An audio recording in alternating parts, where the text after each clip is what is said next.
नमस्ते, स्वागत है आपका चैनल पर। मैं हूं शिव मिश्रा। अयोध्या में राम मंदिर की प्राण प्रतिष्ठा समारोह में विपक्ष के कोई भी नेता नहीं गए हुए थे और कांग्रेस ने, सीताराम येचुरी कंपनी ने तो लिखित में मना किया था। उसके कारण भी बताए हुए थे। लेकिन आपने, मीन्स अरविंद केजरीवाल की आपने एक लीनियंट व्यू लिया था और लोगों को ये बताने की कोशिश की थी क्यों नहीं जा रहे हैं। तो उसका पर्पस सिर्फ ये था कि इंडी गठबंधन में भी ये ना हो कि भाई आपके गठबंधन के कुछ लोग जा रहे हैं। और उन्होंने उस समय बताया था कि भाई हमें आने के लिए अकेले के लिए निमंत्रण मिला है और हम अपनी माता जी को भी लेना चाह रहे थे, अपने पेरेंट्स को साथ में लेके जाना चाह रहे थे, मेरी पत्नी भी जाना चाह रही थी, बच्चे भी जाना चाह रहे थे। तो ये 5-6 लोग जाएंगे। तो इसलिए जब ये प्राण प्रतिष्ठा का समारोह हो जाएगा उसके बाद हम लोग जाएंगे। और इस सब देश में जब वातावरण राममय हो रहा है तो कई लोग तो इससे सीख रहे हैं, लेकिन कई लोग अभी भी सीखने की स्थिति में नहीं आए हैं या जानबूझकर शुतुरमुर्ग बने हुए हैं। अरविंद केजरीवाल के लिए आप जानते होंगे कि बहुत ही होशियार या चालाक व्यक्ति हैं और उन्होंने राजनीति में भले ही बहुत लंबी पारी ना हो, लेकिन राजनीति की जो पैंतरेबाजी है और जो रंग बदलने की फितरत है उसको बहुत अच्छे ढंग से अडॉप्ट किया है। तो कल अयोध्या में वो पंजाब के मुख्यमंत्री मान के साथ में दर्शन के लिए पहुंचे, सपरिवार, पेरेंट्स के साथ, बच्चों के साथ अरविंद केजरीवाल, और मान भी अपनी माँ और परिवार के साथ में। और मान को साथ में इसलिए नहीं लाते हैं कि भाई दो मुख्यमंत्री हैं, दोनों साथ साथ जाएं आपके, ये दिखाई तो ऐसा पड़ेगा। लेकिन उसमें एक बात ये रहती है, कहीं बाहर अगर जाना होता है तो मान को इसलिए साथ लेना पड़ता है कि मान पंजाब के मुख्यमंत्री हैं और उनके पास राज्य की विमान है, हेलीकॉप्टर है, जेट है। लेकिन दिल्ली के मुख्यमंत्री के पास ये सुविधा नहीं होती है, इसलिए मजबूरी में उनको साथ में ले जाना पड़ता है।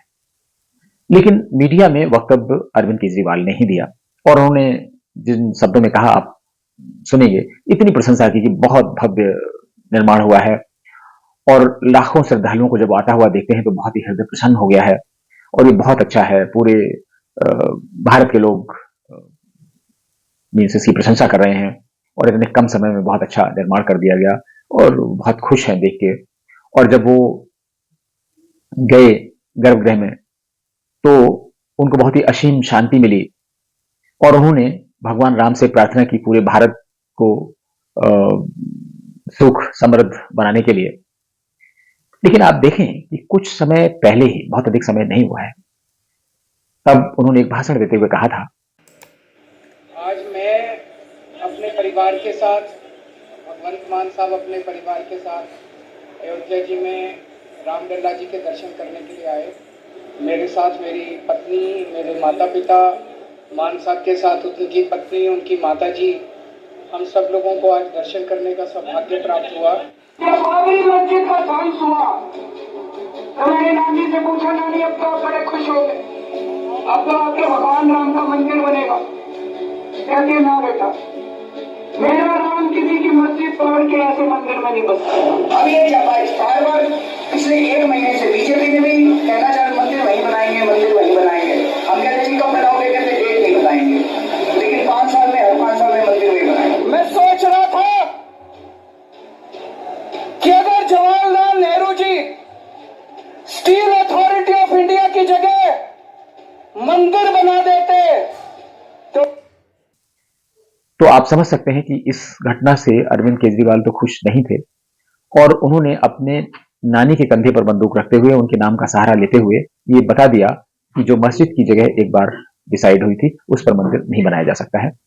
और इसके बाद फिर उन्होंने चुनावी भाषण देते हुए कहा था कि भाजपा वाले हर 5 साल में आते हैं और कहते हैं मंदिर वहीं बनाएंगे, मंदिर वहीं बनाएंगे, लेकिन अगर पूछ दो तो फिर वो ये नहीं बताते हैं कि तारीख नहीं बताएंगे, मंदिर वहीं बनाएंगे लेकिन तारीख नहीं बताएंगे। तो आप समझ सकते हैं कि वो कटाक्ष कर रहे थे कि मंदिर तो बनेगा नहीं। और भाजपा का भी मंदिर बनाना उद्देश्य नहीं है, उनका उद्देश्य सिर्फ हिंदू वोटों को उलझाकर उनके वोट पाना है, ध्रुवीकरण करना है। इसके अलावा उन्होंने कई सभाओं में और उल जरूल बातें की। उन्होंने ये भी कहा कि अगर जवाहरलाल नेहरू ने स्टील अथॉरिटी ऑफ इंडिया की जगह मंदिर बनवा दिया होता तो क्या होता। आप समझ सकते हैं। तो ऐसे लोगों के लिए क्या कहा जाए, आज वो राम भक्ति में डूब गए, उनको मालूम है कि बिना राम के काम किसी का नहीं चल सकता, ये राम की भूमि है। आज भी पूरे में राम राज्य की अवधारणा उदाहरण दिया जाता है अच्छे कल्याणकारी राज्य के लिए।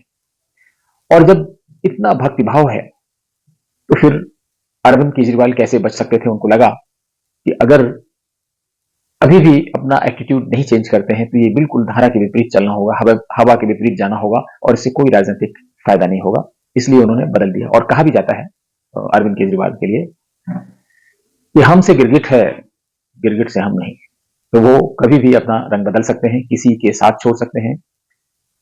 और आप देखते होंगे कि जो शुरुआत में पार्टी बनाई गई थी आम आदमी पार्टी, उसके जो संस्थापक सदस्य थे शायद कोई नहीं बचा उनके अलावा। वो चाहते थे कि वही रहें और बाकी सब उनके सबऑर्डिनेट्स के रूप में रहें। जैसे गवर्नमेंट डिपार्टमेंट में एक बहुत सीनियर ऑफिसर हो और बहुत ही छोटे लेवल के कर्मचारी हो, अधिकारी हो, तो उनके बीच का जो फासला है बहुत ज्यादा होगा और कोई भी कम से कम उनको उनसे आगे निकलने की कोशिश नहीं करेगा। अरविंद केजरीवाल ने अपनी पार्टी को ऐसा बना लिया है, इसलिए कोई भी पुराने नेता नहीं बचे। और अब जो भी पार्टी में है वो उनका है, जो भी पार्टी में होगा वो उनका होगा। इसलिए इसी भावना के साथ वो पूरे एक जो प्राइवेट लिमिटेड कंपनी में लोग अपनी balance sheet, projected balance sheet जो बनाते हैं कि हमें आगे क्या अचीव करना है, कैसे क्या करना है, उस पर पूरी तरीके से काम करते हैं। इसलिए बड़ी फ्लेक्सिबिलिटी है। आप सोचें अगर इस तरह की फ्लेक्सिबिलिटी राहुल गांधी के अंदर होती तो कांग्रेस को बहुत फायदा हो सकता था। अरविंद केजरीवाल ने कल दर्शन किए और गिरगिटिया स्टाइल में, रंग बदलने की स्टाइल में अच्छा है, ये अच्छा लगा। लोग बदल रहे हैं, देश बदल रहा है और राम मंदिर बनने के बाद ऐसी बहुत सारी घटनाएं हो रही हैं, राजनीतिक क्षेत्र में भी हो रही हैं, अच्छे हैं, शायद देश के बहुत काम आएंगी। नमस्ते, फिर किसी मुद्दे पर आपसे बात होगी, तब तक के लिए आज्ञा दीजिए। अगर आपने चैनल सब्सक्राइब नहीं किया है तो कृपया सब्सक्राइब करें, बेल आइकन जरूर दबा दें ताकि अन्य वीडियोस के नोटिफिकेशन आपको मिलते रहें और इस वीडियो को लाइक करें और शेयर करें।